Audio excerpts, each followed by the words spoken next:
आरुष एक पढ़ा लिखा लड़का था और बहुत अच्छी नौकरी करता था। उसकी माँ उसके लिए लड़कियां ढूंढ ढूंढ कर थक गई थीं, पर आरुष अपनी नौकरी की वजह से शादी नहीं करना चाहता था।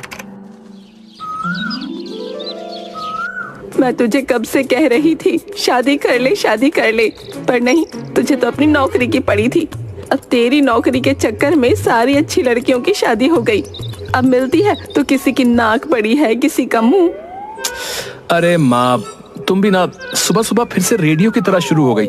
पर वैसे भी लड़की के चेहरे से क्या फर्क पड़ता है माँ, लड़की अच्छी होनी चाहिए बस। वैसे देख, मेरे पास कुछ लड़कियों की फोटो है, तू जरा देख कर पसंद कर ले। फिर सुमित्रा आरुष को कुछ लड़कियों की फोटो दिखाती है। जब तक मैं देखूंगा नहीं ना, तब तक माँ मेरे पीछे ही पड़ी रहेगी। अब हाँ, ये माँ, ये देखो, ये लड़की ठीक है। सुमित्रा फोटो देखकर खुश हो जाती है और अपने बेटे को मिठाई खिलाती है। अरे वाह, मैं सास बनने वाली हूँ, मैं बहू पर हुक्म चलाऊंगी, उसे तंग करूंगी, बड़ा मजा आएगा। ये सब तो सोच सोच कर ही मेरे पेट में गुदगुदी सी होने लगी है। फिर सुमित्रा आरुष और लाली की शादी करवा देती है। माँ, मैंने जो फोटो देखी थी वो तो किसी और ही लड़की की थी। वो तो कितनी सुंदर थी, और ये इतनी मोटी। अरे जमाई बाबू, वो का है ना, वो जो फोटो आपने देखी थी वो हमारी लाली बिल्कुल वैसी ही थी, पर उसे खाना थोड़ा ज्यादा चाहिए तो इसलिए बस थोड़ी सी मोटी हो गई। बाकी हमारी लाली बहुत संस्कारी है। माँ, मुझे नहीं करनी इस मोटी लड़की से शादी। अब तू सोचेगा कि 30 की उम्र में तुझे कोई आलिया भट्ट जैसी लड़की मिल जाए, तो ऐसा तो नहीं होगा ना। और वैसे भी शादी के बाद अपने आप ही दुबली हो जाएगी। अब देख तिवारी जी की बहू को, वो कितनी मोटी थी, अब देख माचिस की तीली जितनी दुबली हो गई है। वैसे भी मैं हूँ ना इसको दुबली करने के लिए। मैं इससे इतना काम करवाऊंगी कि ये अपने आप ही दुबली हो जाएगी। अब बैठ जा चुपचाप और मेरा दिमाग मत खराब कर। शादी के बाद मुंह दिखाई में मोहल्ले की सभी औरतें लाली को देखने आती हैं। सभी औरतें लाली को देखकर फुस-फुस करके बातें करती हैं। देख तो सुमित्रा कितनी बड़ी-बड़ी बातें किया करती थी, ऐसी बहू लाऊंगी, वैसी बहू लाऊंगी, और देख कैसी बहू लेकर आई है। अरे भैया सुमित्रा, ये गेहूं की बोरी को लाकर बीच में क्यों बिठा दिया? मीना कुमारी, पहले खुद की बहू को देख के आ, उसके बाद मेरी बहू के बारे में कुछ बोलना, समझी? अब चल मुंह दिखाई की रस्म पूरी कर। वैसे क्या लेकर आई है मेरी बहू के लिए? कोई पुराना किचन सेट ही उठाकर लाई होगी। हाँ। फिर मोहल्ले की एक औरत लाली का मुंह देखने के लिए जाती है। औरत पल्लू उठाती है तो देखती है कि लाली आराम से बैठकर रस्म के लिए रखे हुए फल खा रही थी। उसे देखकर सभी औरतें हंसने लगती हैं। वो क्या है ना आंटी जी, मैं ज्यादा देर तक भूखी नहीं रह सकती, आप खाओगी? नहीं, बस तू ही खा ले। ये सब आरुष भी देख रहा था। हे भगवान, ये लड़की तो मेरे गले की हड्डी बन जाएगी। मुझे इसे दुबला पतला करने के लिए कुछ तो करना पड़ेगा। सोच आरुष, सोच। अरे बेटा आरुष, अपनी बीवी का ध्यान रखना, कहीं गिर विर गई तो घर की फर्श ना तोड़ दे, खामखा खर्चा बढ़ जाएगा। आरुष और उसकी माँ डाइनिंग टेबल पर खाना खाते हुए, इस लड़की की वजह से मेरी पूरी जिंदगी बर्बाद हो जाएगी। माँ, आपने देखा ना सुबह क्या हुआ? अरे तू ज्यादा मत सोच और खाना खा ले, वैसे भी समय के साथ दुबली हो जाएगी। अरे बहू जरा रोटियां तो ला। मम्मी जी, क्या है ना, रोटियां तो बस इतनी ही बची थी। क्या इतनी ही बची थी? मैंने सुबह इतनी रोटियां बनाई थी, वो कहाँ गई? वो क्या है ना, आपको तो पता ही है मैं भूखी नहीं रह सकती, तो मैंने रोटियां खा ली। क्या तूने सारी रोटियां चट कर दी? हे भगवान, तुम्हारी वजह से आज बिना कुछ खाए ही सोना पड़ेगा। अरे रुक जा, घर में मैगी पड़ी है, मैं बस तेरे लिए 2 मिनट में बना कर लाती हूँ। लाली हंसने लगती है। अब क्या हुआ, क्यों हंस रही है? मम्मी जी, दोपहर में मुझे बहुत जोर की भूख लग रही थी, मुझे कुछ मिला नहीं तो मैंने मैगी बना ली, वो भी नहीं है। आरुष गुस्से में उठकर अपने कमरे में चला जाता है।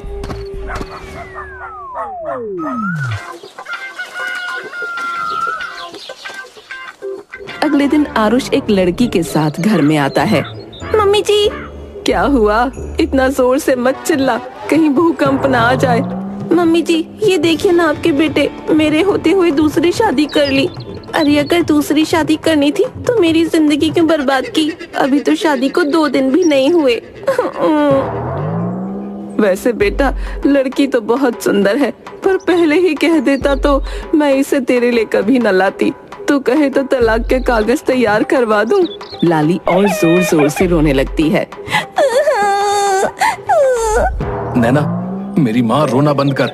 मैंने कोई दूसरी शादी नहीं की है। और माँ, वैसे भी ये शादीशुदा है, ये डाइटिशियन है। जया, मैंने लाली के लिए एक डाइटिशियन हायर की है। ये इसका वेट कम करने में इसकी मदद करेगी। वैसे अच्छा है, इसी बहाने घर का थोड़ा अनाज बच जाएगा। मैम, आप इतना ऑयली मत खाइए। आज से मैं आपको जो कहूँगी आपको वही खाना है।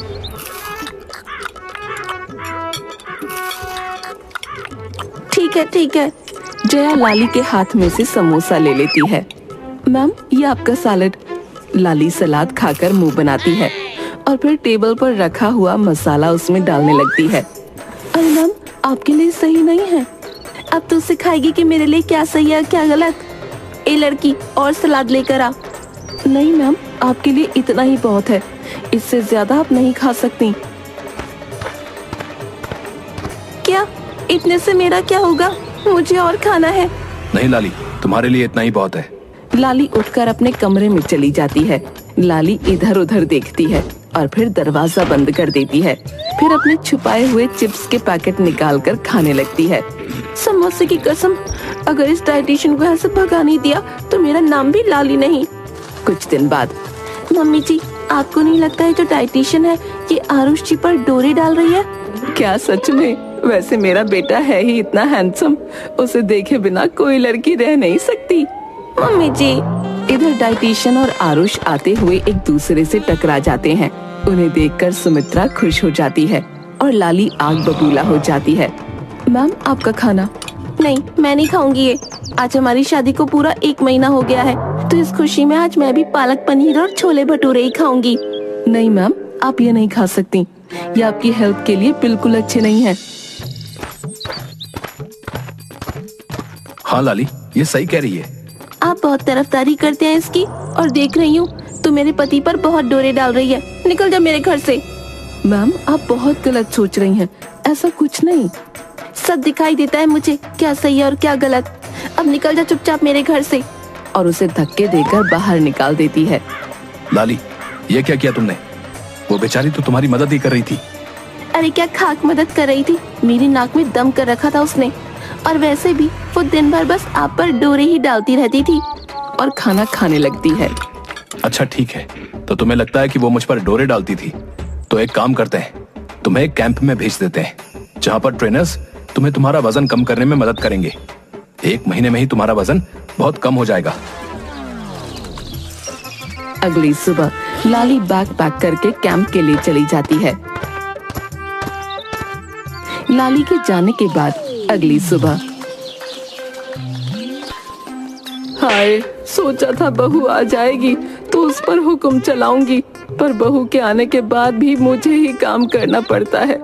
हाय रे मेरी किस्मत। 1 महीने बाद, माँ, आज मैं बहुत खुश हूँ। आज लाली का कैंप खत्म हो गया है। मैं तो ये देखने के लिए बहुत ही एक्साइटेड हूँ कि वजन कम होने के बाद वो कैसे दिखेगी। हाँ बेटा, सच में उतावली तो मैं भी हूँ, बहू का वजन कम हो जाए। वो जल्दी जल्दी और ज्यादा काम करेगी। हाँ, फिर मेरी छुट्टी। तभी डोर बेल बजती है। लगता है बहू आ गई। वो दोनों दरवाजा खोलते हैं तो देखते हैं कि लाली और भी ज्यादा मोटी हो गई थी। लाली, ये तुमने क्या किया? तुम तो पहले से भी ज्यादा मोटी हो गई।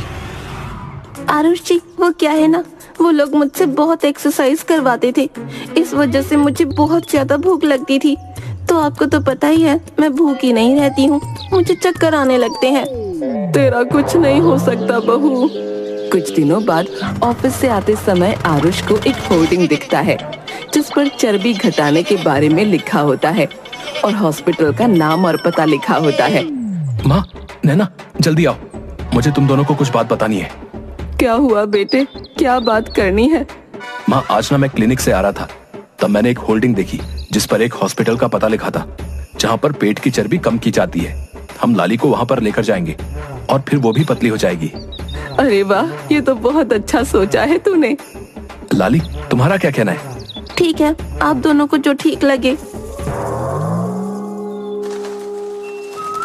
अगले दिन सुबह आरुष तैयार होकर स्कूटर घर के बाहर निकालता है।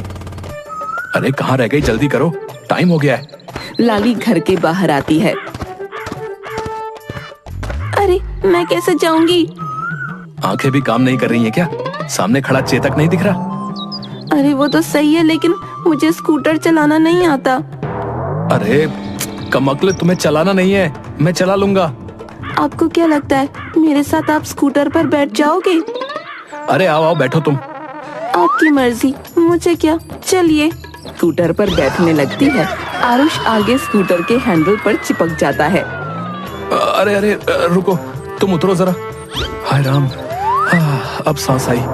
अरे पहले तुम बैठो, मैं बाद में बैठता हूँ। और लाली स्कूटर पर बैठ जाती है। आगे आरुष की सीट भी लाली ने ही कवर कर ली थी। अरे अब मैं कहाँ बैठूं? मेरी प्यारी डार्लिंग, थोड़ा सांस अंदर लो, मैं झट से एडजस्ट हो जाऊंगा। अजी आप भी ना, चलिए मेरे 3 तक गिनने पर बैठ जाइएगा। 1 2 3।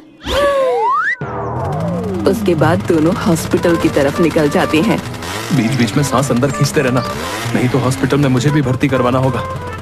फिर आरुष और लाली अस्पताल पहुंच जाते हैं, जहां पर बिफोर और आफ्टर की बहुत सारी तस्वीरें लगी हुई थीं। लाली देखो, ऑपरेशन के बाद तुम भी इस औरत की तरह पतली हो जाओगी। लाली शर्मा। लाली तुम चलो, मैं फॉर्मेलिटी पूरी करके आता हूँ। लाली बेड पर लेटी होती है। फिक्र नहीं करना, तुम्हें इतना सा भी दर्द नहीं होगा। बस मैं ये एक इंजेक्शन लगाऊंगा और जब तुम आंखें खोलोगी तो खुद को बिल्कुल फिट और स्लिम पाओगी। क्या डॉक्टर, इंजेक्शन? नहीं नहीं डॉक्टर साहब, मैं इंजेक्शन नहीं लगवाऊंगी। आप चाहो तो मेरा ऑपरेशन ऐसे ही बिना इंजेक्शन लगाए कर दो। ऐसा कभी होता है भला कि बिना इंजेक्शन लगाए ऑपरेशन हो जाए? इंजेक्शन तो लगाना ही पड़ेगा। डॉक्टर इंजेक्शन लगाने के लिए आगे बढ़ता है। फिर लाली इधर उधर भागने लगती है और डॉक्टर और नर्स दोनों उसे पकड़ने के लिए उसके आगे पीछे दौड़ते हैं। 2 नर्स लाली के दोनों हाथ पकड़ लेती हैं। ये इंजेक्शन तुझे लगाना पड़ेगा ठाकुर। नहीं। डॉक्टर इंजेक्शन लेकर लाली के पास जाता है। तब लाली अपने दोनों हाथ छुड़ाकर इंजेक्शन पकड़कर डॉक्टर के पीछे लगा देती है और वहाँ से भाग जाती है। लाली को ऐसे भागते हुए कमरे से बाहर आता देख। अरे लाली, क्या हुआ? तुम ऐसे क्यों भाग रही हो? सब कुछ ठीक है ना? अरे भाई, इस बला को ले जाओ अपने साथ। क्यों, क्या हुआ डॉक्टर साहब? फिर डॉक्टर और दोनों नर्स आयुष को सारी बातें बताते हैं।